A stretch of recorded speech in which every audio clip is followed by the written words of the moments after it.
ఏపీలో ఎన్డీఏ కూటమి నుంచి పోటీ చేసే ఎంపీ అభ్యర్థులు ఇప్పటి వరకు 15 మంది పేర్లు ప్రకటించారు. టీడీపీ నుంచి 13 మంది, జనసేన నుంచి 2 లోక్సభ క్యాండిడేట్ల పేర్లు ప్రకటించారు. ఇంకా 10 లోక్సభ సీట్లకు అభ్యర్థుల పేర్లు వెల్లడించాల్సి ఉంది. అయితే మిగిలిన ఆ 10 సీట్లలో టీడీపీ, బీజేపీ పోటీ చేసేది ఎక్కడ అన్నదే ప్రశ్న. పొత్తులో భాగంగా బీజేపీకి 6 ఎంపీ సీట్లు ఇచ్చారు. అయితే ఆ 6 పార్లమెంట్ నియోజకవర్గాలు ఏంటి? ఇదో ప్రశ్న. పొత్తులో టీడీపీ 17 చోట్ల, జనసేన 2 చోట్ల పోటీ చేస్తున్నాయి. టీడీపీ 13 మంది అభ్యర్థులను ప్రకటించడంతో ఇంకా పెండింగ్ లో 4 ఉన్నాయి. ఆ 4 ఏంటో కూడా క్లారిటీ లేదు. కూటమి నుంచి పెండింగ్ లో అరకు, విజయనగరం, అనకాపల్లి, రాజమండ్రి, నరసాపురం, ఒంగోలు, తిరుపతి, కడప, రాజంపేట, అనంతపురం పెండింగ్ లో పెట్టారు. వీటిల్లో కడప, అనంతపురం, విజయనగరం, ఒంగోలులో టీడీపీ పోటీ చేస్తుందని అనుకుంటున్నారు. దీంతో అరకు, అనకాపల్లి, రాజమండ్రి, నరసాపురం, తిరుపతి, రాజంపేట స్థానాల్లో బీజేపీకి పోటీ చేయొచ్చని ప్రచారం జరుగుతోంది. మొత్తానికి బీజేపీ నుంచి ఏపీలో ఎంపీ అభ్యర్థుల జాబితా విడుదలైతే కానీ స్పష్టత వచ్చేలా లేదు. అలాగే బీజేపీ పోటీ చేసే 10 అసెంబ్లీ సీట్లపైన సందిగ్ధత కొనసాగుతోంది.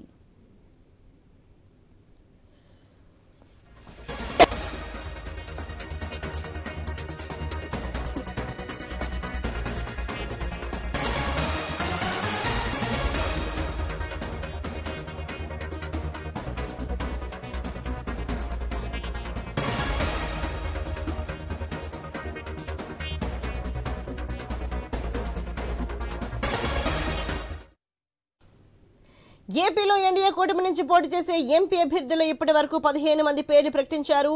టీడీపీ నుంచి 13 మంది, జనసేన నుంచి 2 లోక్సభ క్యాండిడేట్ల పేర్లు ప్రకటించారు. ఇంకా 10 లోక్సభ సీట్లకు అభ్యర్థుల పేర్లు వెల్లడించాల్సి ఉంది. అయితే ఆ మిగిలిన 10 సీట్లలో టీడీపీ, బీజేపీ పోటీ చేసేది ఎక్కడ అన్నదే ప్రశ్న. మరి పొత్తులో భాగంగా బీజేపీకి 6 ఎంపీ సీట్లు ఇచ్చారు. అయితే ఆ 6 పార్లమెంట్ నియోజకవర్గాలు ఏంటి? మరి ఇదో ప్రశ్న. మరి ఈ దేశకు సంబంధించి మరింత తాజా సమాచారాన్ని మా ప్రతినిధి గణేష్ అందిస్తారు.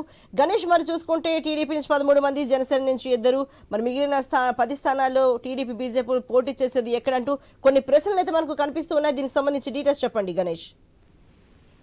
అంటే ఇంకా ఇప్పుడు టీడీపీ, జనసేన పోటీ చేసేటువంటి పార్లమెంటు నియోజకవర్గ పార్లమెంట్ స్థానాలకు సంబంధించి క్లారిటీ వచ్చినా బీజేపీ నుంచి పోటీ చేయాల్సినటువంటి అంశాల మీద ఇంకా కొంచెం క్లారిటీ రావాల్సి ఉంది.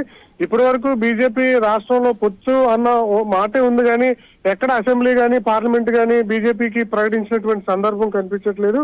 ఇదే క్రమంలో వాళ్ళ తెలుగుదేశం పార్టీ విడుదల చేసినటువంటి మూడో జాబితాలో కూడా మనం చూస్తే ఎక్కువ మంది, మొత్తం 15 ఎంపీ అభ్యర్థుల ప్రకటన అయితే మనం చూసాం. టీడీపీ నుంచి 13, జనసేన నుంచి ఇప్పటికే 2 ఖరారు కావడం జరిగింది. అయితే ఇంకా అరకు, విజయనగరం, అనకాపల్లి, రాజమండ్రితో పాటు నరసాపురం, ఒంగోలు, తిరుపతి, కడప, రాజంపేట, అనంతపురం పార్లమెంట్ స్థానాలు పెండింగ్ ఉన్నటువంటి సందర్భంలో ఈ స్థానాల్లో బీజేపీకి 6 స్థానాలు ఇస్తారన్న ప్రచారం నడుస్తుంది. మిగిలినటువంటి స్థానాల్లో టీడీపీ నాయకుల ప్రకటన రావాల్సి ఉంది. అందులో ఎక్కువగా చూస్తే కడప, అనంతపురం, విజయనగరం, ఒంగోలులో టీడీపీ పోటీ చేసేటువంటి అవకాశం ఉంది. ఈ అరకు, అనకాపల్లి, రాజమండ్రి, నరసాపురం, తిరుపతి, రాజంపేట లోక్సభ స్థానాల్లో బీజేపీ పోటీ చేసేటువంటి అవకాశం కనిపిస్తుంది. పురంధేశ్వరితో పాటు బీజేపీలో ఉన్నటువంటి సీనియర్ నాయకులు ఈ పార్లమెంటు స్థానాల్లో పోటీ చేసేందుకు ఆసక్తి చూపిస్తున్నారు.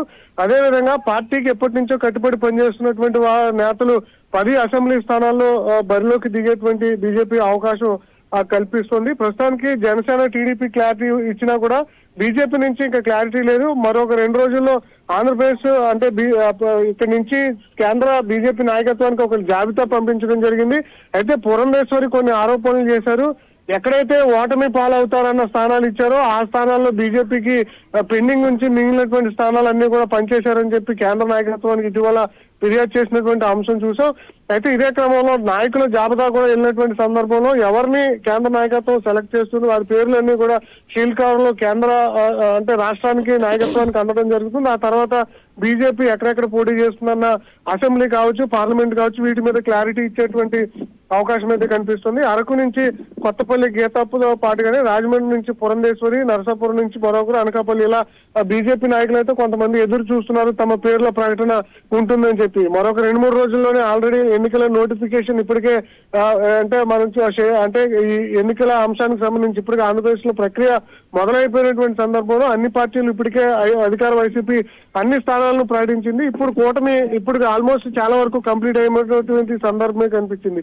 అయితే బీజేపీ పెండింగ్ ఉంది కాబట్టి 2-3 రోజుల్లో బీజేపీ